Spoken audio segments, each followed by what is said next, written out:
Hello everyone, मैं मिथुन सिंह स्वागत करता हूं आप सभी का। आशा करता हूं आप सभी बहुत अच्छे होंगे।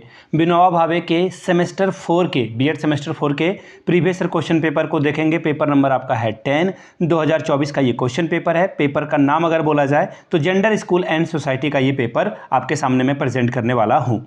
तो विनोबा भावे में जो पिछले 5 साल के अलग अलग क्वेश्चन पेपर हैं, चाहे वो 24, 23, 20, 21, सभी के पेपर आपको एक ही प्लेलिस्ट में मिल जाएगी। वहाँ से जा करके आप सभी वीडियो को देख सकते हैं। वो मैंने आप लोगों के लिए अलग से प्लेलिस्ट पिछले 5 साल का बना रखा है। ठीक है जी, ये तो हो गई पहली बात। दूसरी बात, आप इन पिछले 5 साल के क्वेश्चन पेपर की पीडीएफ को जो है परचेज कर सकते हैं सिर्फ 49 रुपीज़ में। अब पेपर को आप प्रिंट करा करके पढ़िए या फिर आप इसे चाहे तो लैपटॉप, टैब या फिर मोबाइल पे भी पढ़ सकते हैं। ये आपके ऊपर जो है डिपेंड करेगा।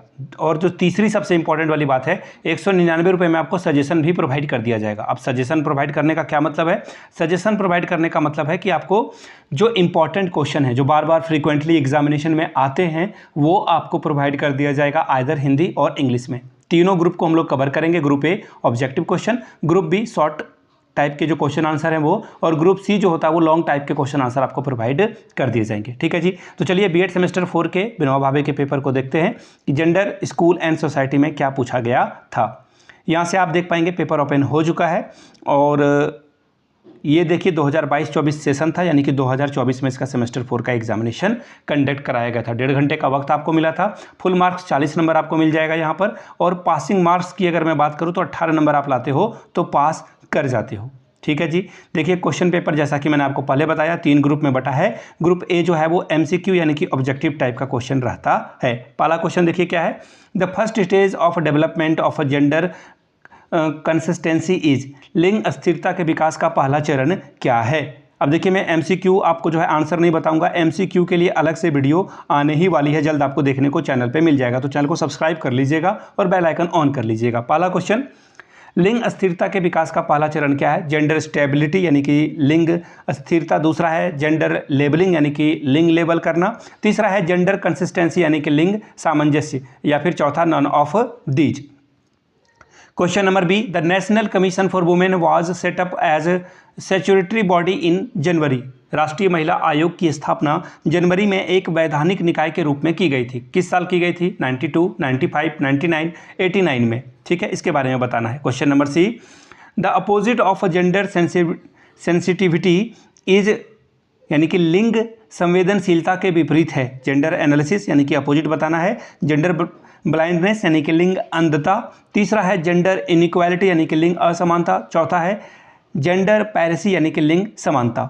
आगे बढ़ेंगे अगले सवाल की ओर। अगला क्वेश्चन देखिए क्या है आपके सामने, national commission for women act was passed. राष्ट्रीय महिला आयोग अधिनियम पारित किया गया था 1990 में, 2005 में, 1995 में या 2020 में। अगला क्वेश्चन देखिए क्या बोला गया है, in how many groups the Beti Bachao Beti Padhao scheme is divided. Beti Bachao Beti Padhao योजना को कितने समूहों में बांटा गया है? 4, 2, 5, 3। इसके बारे में आपको बताना है। अब बात करेंगे ग्रुप बी की। 2 ही क्वेश्चन आपको पूछे जाएंगे यहाँ पर, 2 क्वेश्चन बताना है।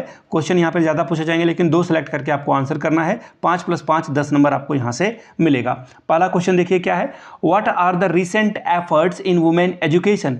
स्त्री शिक्षा में आधुनिक प्रयास क्या है, इसके बारे में बताएं। Question number 3, what is the difference between equality and equity. समता और समानता में अंतर क्या है, स्पष्ट करें। Question number 4, what is the importance of women education.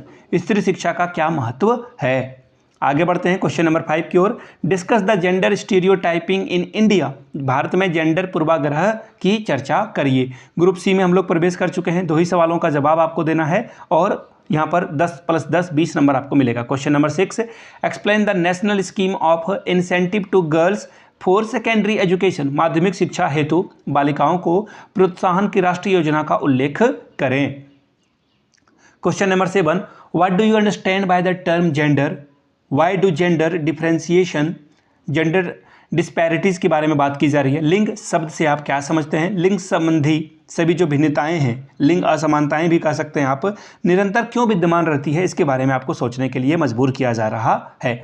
Question number 8, discuss the development of women education after independence. स्वतंत्रता के बाद स्त्री शिक्षा के विकास की विवेचना कीजिए। Question number 9, through light on AIIMS of women education. स्त्री शिक्षा के उद्देश्यों पर प्रकाश डालिए। तो ये जेंडर और सोसाइटी का पेपर था, पेपर नंबर 10, और इस पे आपको क्वेश्चन आंसर करना था। मैं आपको बता दूं, पिछले 5 साल के क्वेश्चन पेपर की पीडीएफ आपको मात्र 49 रुपीज़ में अवेलेबल करा दी जाएगी। 199 रुपये में आपको सजेशन प्रोवाइड कर दिया जाएगा, जो कि एग्जाम के पॉइंट ऑफ व्यू से इंपॉर्टेंट है। यहाँ से मेरी ईमेल आईडी देख लें, yourmithunsingh@gmail.com पे आप मुझे मेल कर सकते हैं। इंस्टा पे अगर आप हो, डू फॉलो मी @imithunsingh। बाकी आप मुझे व्हाट्सअप भी कर सकते हैं 7979054474 पे। तो चलिए मिलते हैं अगले वीडियो में। वीडियो को यहाँ तक देखने के लिए आप सभी का बहुत बहुत शुक्रिया। Have a good day.